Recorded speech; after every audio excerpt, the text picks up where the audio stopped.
hits the entertainment bullseye every week with her Hard Riding.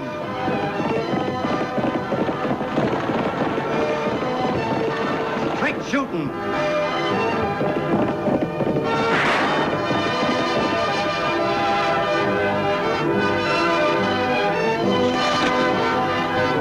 And suspense.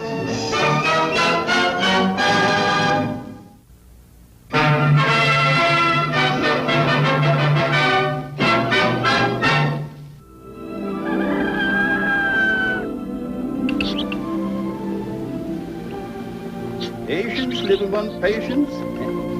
Papa Paul cannot do two things at a time. Yeah, such a nice breakfast. Yeah. Shame, eh, blood. To push a loaf like that is very ungentlemanly.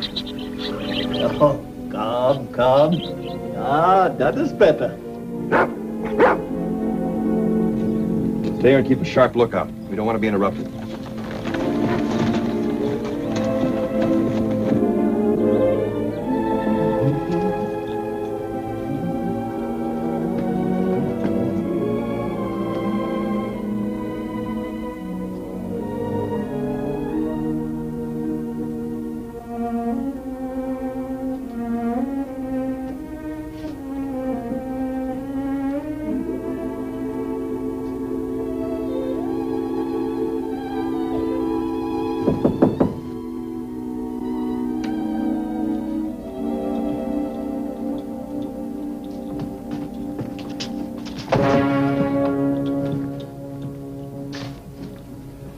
Well, I presume you have come on the same errand as before? With a bigger offer. $5,000. I am still not interested. But Denane, that's better than 300 an acre. I know it is most generous. However, this is my home and I... With $5,000, you can buy another one. Why do you not understand? I homesteaded this land, cleared it. I built this cabin with my own hands. I planted all the flowers, not merely as a home for myself, but for my beloved daughter. And some of these days I will find her. Why don't you stop kidding yourself, Denane? You'd have found her long before now if you were going to. Could be you're using her as an excuse to get us to go higher. Oh, that is not true. I will not sell, no matter how much money you offer. Oh, the time I must leave. Never have I been late opening my shop. Hold it. We might up the ante. I'll take over, Joe. This guy's a nut.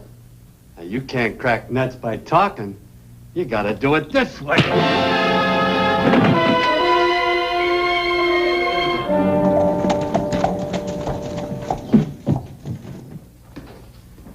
Papa Paul must be slipping. You still look like a floor mop. Tag, Oakley, I thought I told you to wait if that barber shop was crowded. It wasn't even open. At 10 minutes to 9? Honest, Annie, it was locked up tight. Strange. Papa Paul has his peculiarities, but being late isn't one of them. He usually has that shop open every morning by 8 o'clock except on Sundays. Maybe he's sick. Let's ride out and see. Tag, you have your homework to do. Oh, Annie. Go on.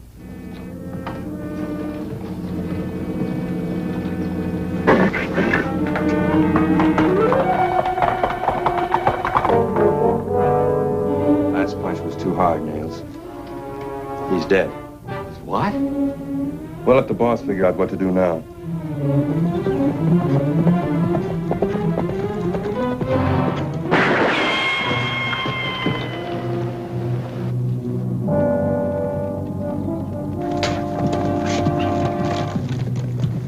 I'll go after him. You check Papa Paul.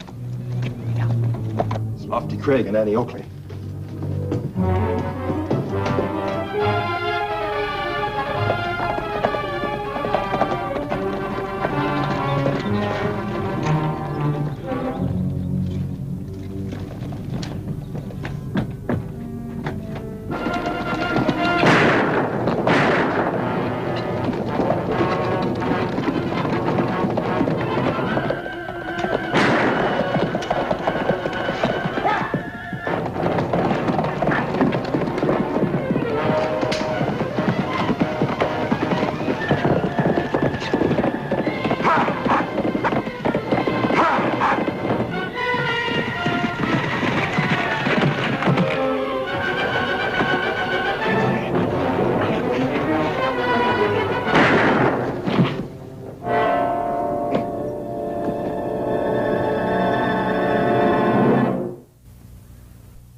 little birdies. Eloise and Abelard are awful big names for such little birds. Can I keep them, Annie? Please? Well, all right, Tag. But you'll have to take care of them. Oh, I will, Annie. Honest. Gee, thanks a lot.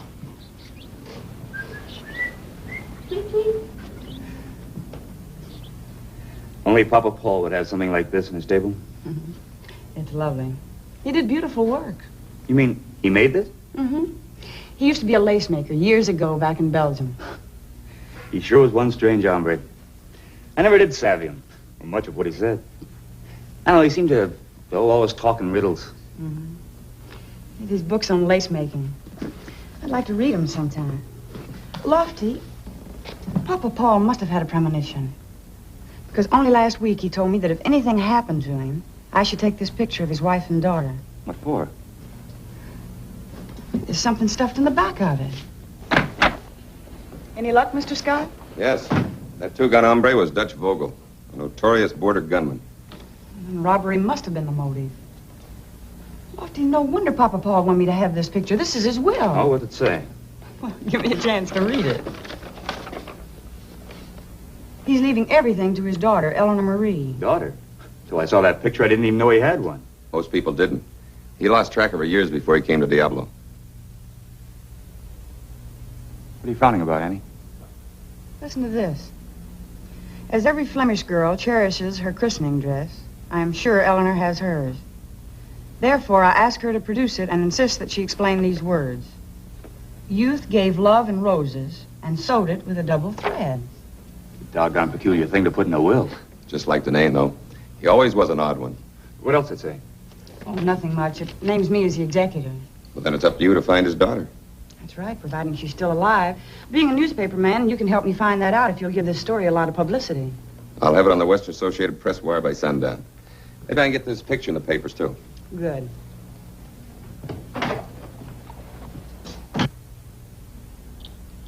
Lofty, do you have the key to Papa Paul's shop? Yeah? Let's go over there and look for a locket. A locket? Mm-hmm. Come on. To your old tricks again, huh? Withholding information.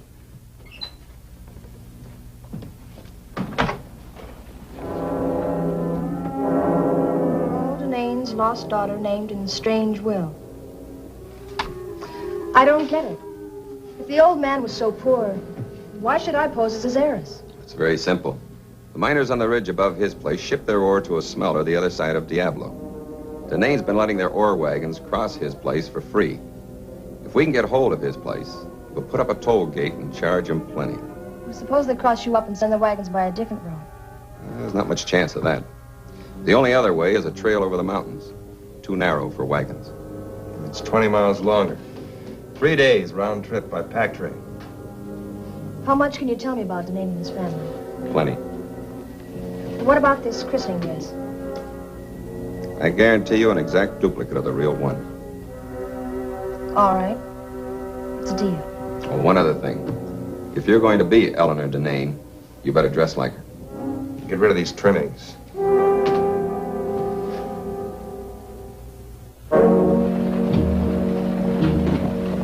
Aunt Felice brought me to America when I was 7 or 8. I didn't know till a few years ago she'd done it without my father's knowledge. He once told me it almost broke his heart. As soon as he'd saved up enough passage money, he followed you. The trail was cold. Poor Papa. Until I saw the story in the paper, I had no idea what had become of him. If only I could have seen him before. I'm sorry, Miss Oakley. That's all right, Mr. Nang. Mr. Nang? That's my name. What? My name is Danang, too. Eleanor Marie Louise Danang, Paul's daughter. You can't be. She is. And what's more, she's practically proved it. But that's impossible. She's an imposter. Miss Oakley, this girl must be out of her mind. Well, Annie, as executor of the will, I guess the next step's up to you. I know exactly how King Solomon felt. Well, have you anything to support your claim?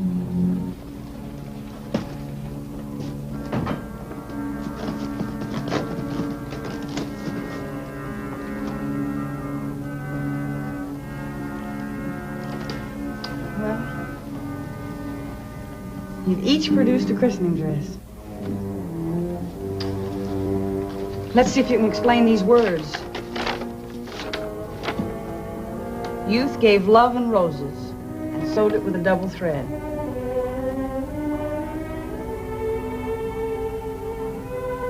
I'm afraid I can't. My aunt told me some time ago about some double thread. It was such a long time ago. I can't remember. Can you explain? Easily.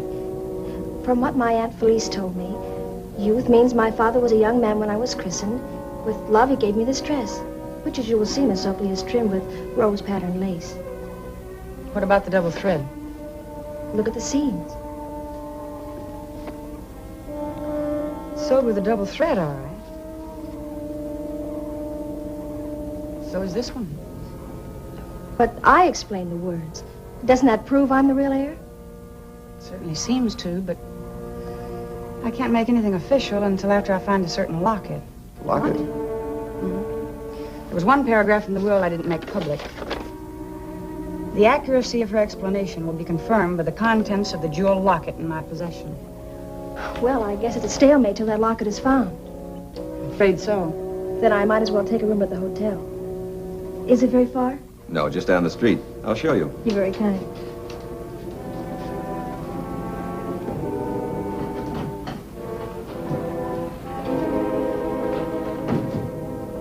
The hotel's right over there. You'll have to manage alone from here on in. I want to get the boys out to the cabin. We've got to find that locket. Where can I get in touch with you? Oh, I'll be around.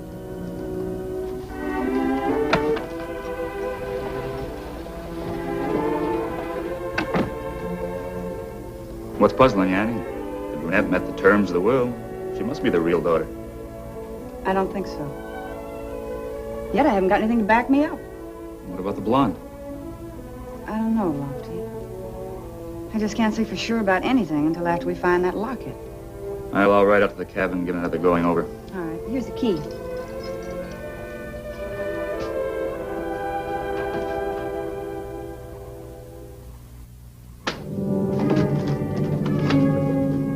If that locket was here, Craig and that Oakley gal would have found it. Stop grumbling and keep looking.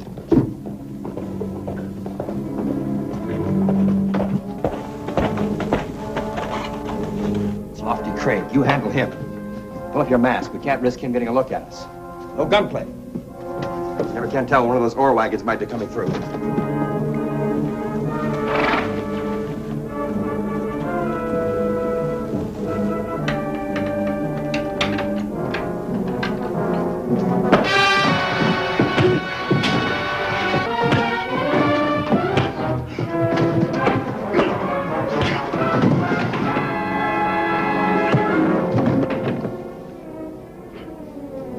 You okay? I reckon so. Let's go.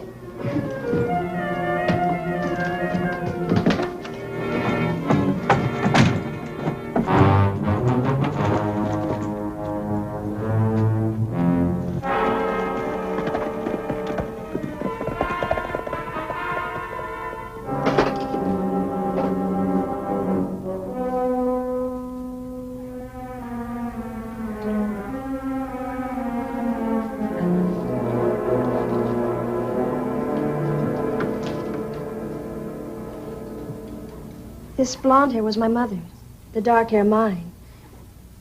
Papa must have loved us very much to keep these for so many years. Youth and love. That's right. What's the use of me looking at it? I can't explain the words in the will. Or remember what Aunt Felice said about the double thread. Except I seem to be pretty sure it hasn't anything to do with seams. Well, Miss Oakley? Well, since you've met all of the terms of the will, I'm turning Paul Denane's property over to you. Miss Oakley, you can't. She's not his daughter. It's not fair. It's unjust. Wait a minute. Gosh, I kind of feel sorry for her. So do I. Sorry. She must have been desperate to attempt such a masquerade. When may I take possession? Immediately. Here's the key to Paul's cabin. Thank you. Well, isn't that part of Papa's estate, too? Oh, yes, take it along. There's some other things right over here. Oh, for now, I'll just take those. All right. Well, I better get out to the cabin. All right. Thank you all for everything. Papa Paul had a pair of lovebirds. I've been taking care of them, but if you want... Well, I'm sure he'd like you to keep them. Gee, thanks a lot. Well, I only hope I did the right thing. It was the only way I could think of to force her hand. Whose hand? The brunette's. I'm almost certain she's an imposter. Then why in thunder did you give her the property?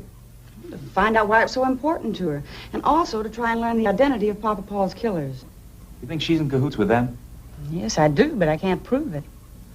At least not yet. In the first place, her christening dress looks old, but I'd say both the material and the lace were made in the past, 5 years. How she ever gave it that yellow with age look, I'll never know unless maybe she dipped it in cold tea. But the lace in that christening dress is completely different in texture than the lace in the centerpiece. Anything else? Yes. As far as I'm concerned, those locks of hair don't even begin to confirm her explanation of the words in the will. Sounds like a lot of jibber-jabber to me. Me too. What are you going to do now, Annie? Well, first I'm going to go find that blonde. I want to talk to her before she leaves town. You know, Lofty, her christening dress is genuinely old. It's delicate and fine, and the material looks as if it's hand-woven. And the lace? Lace? Hey, maybe that's it. Look, you fellas go look for the blonde. I'm going to continue reading about lace making. Morning, Lofty. Got any news for me today? I can't think of any. Oh, by the way, have you seen anything of that blonde girl? No, not since yesterday afternoon. Why? Is there... Hey, Lofty, I found it in the very last book. Oh, hello, Mr. Adams. Looks like I've got another headline story for you. Does it really prove the brunette's a fake? It sure does. Listen to this. When making lace for a christening dress, many a lace maker follows a quaint old custom. He weaves one of his own hairs into the lace, along with the hair of the child for whom the dress is intended. The double thread. Exactly. The dark hair in the locket is Papa Paul's, and the blonde hair belongs to his daughter, so... Annie, that Deneen woman's put up a toll gate. Barred us miners from using a shortcut, unless we fork over $50 per wagon load, per trip. We just can't do it. So that's why she wanted to get hold of Papa Paul's land. Just a minute, miss. I just wanted to tell you, I think you're getting a raw deal. What do you mean? Well, I've got a strong hunch that you're the real Eleanor Deneen. Thank you, but And if you'll stay on here, maybe I can help you prove it. I don't see how. Suppose we drive out to the Deneen homestead. We've got plenty of time until the stagecoach leaves. It isn't far. I would like to see my father's home. I'm sorry, boys. Right now, I can't disclose what action I intend to take. But I guarantee you that everything will turn out all right. Better be soon or we'll be out of business. That's right. Yeah. Well, it's 10 minutes to 12. We'd better get over to the stage depot. So you two better do something about that toll gate or we're going to tear it down. Yeah, we sure will. Tear it down. Well, I don't know. You can't get it.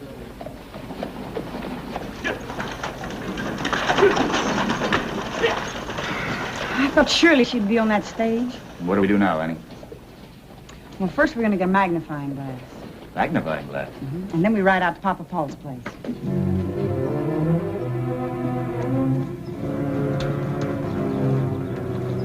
Suppose you keep an eye on these two so I can talk to Mr. Maine privately.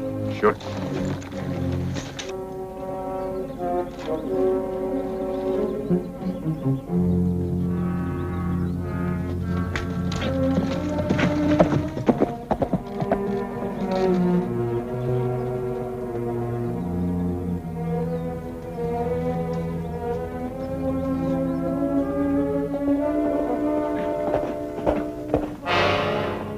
The dress, Danny, just like I told you. I'll take care of Elmer. But Mr. Scott... Never mind.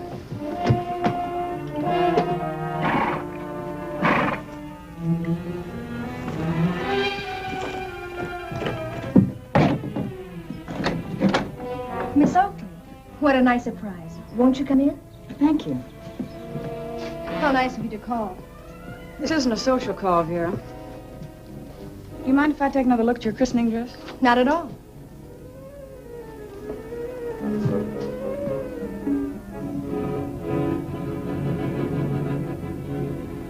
This isn't your dress.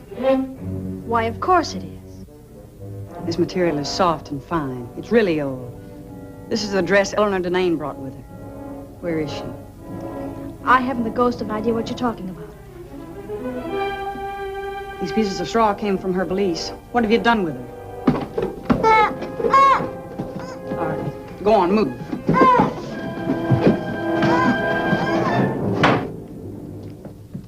Get that gag off fast.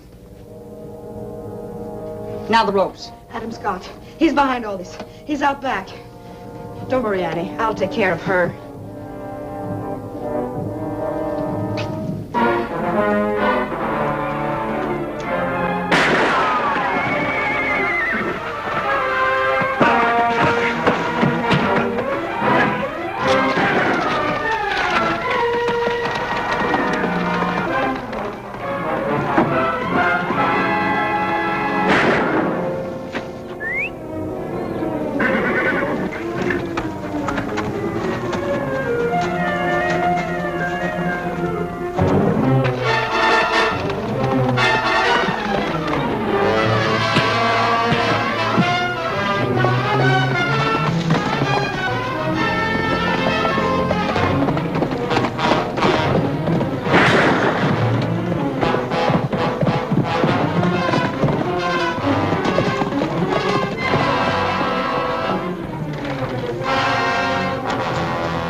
You're walking back to town.